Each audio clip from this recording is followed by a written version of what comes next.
le cas de Rudolf Fantz, une disparition temporelle.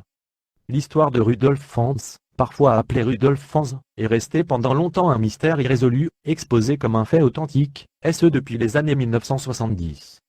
C'est avec la démocratisation d'Internet que le cas Rudolf Fantz finit par être considéré comme une des plus grandes énigmes, même si sa véracité s'est avérée complètement infondée.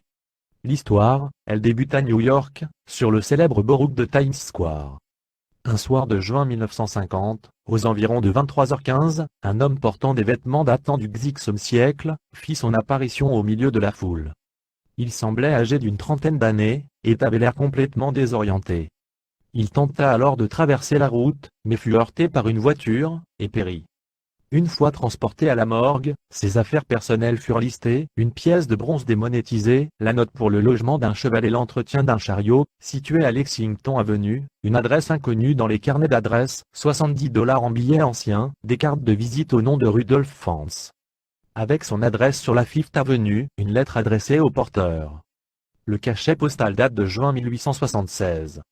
L'ensemble des objets semblait parfaitement neuf, et ce malgré leur vieil âge.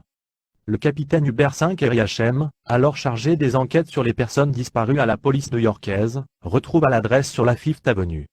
Les propriétaires du magasin en question n'avaient jamais entendu parler de Rudolf Fantz. D'ailleurs, Fantz n'apparaît dans aucun annuaire téléphonique, et ses empreintes ne sont répertoriées nulle part. Cela ne décourage pas Riachem, qui persévère et finit par trouver un Rudolf Fantz dans un annuaire téléphonique de 1939. Se rendant à l'adresse donnée, il apprit des résidents que Fantz était un homme d'une soixantaine d'années, qui travaillait dans une banque proche, et que ce dernier avait déménagé après avoir pris sa retraite. Contactant la banque, Riachem apprend que Rudolf Fantz est mort en 1945, mais que sa veuve était toujours en vie, et résidait en Floride. Riachem écrit à cette dernière, qui lui répond que le père de son mari avait disparu au printemps 1876.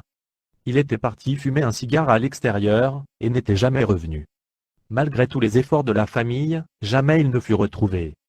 Hubert Riachem, en cherchant dans une liste des personnes disparues durant l'année 1876, y retrouva le nom de Rudolf Fantz, l'âge ainsi que les vêtements collés avec l'homme de Times Square. De peur de passer pour mentalement dérangé, Riachem préféra classer l'affaire comme irrésolue.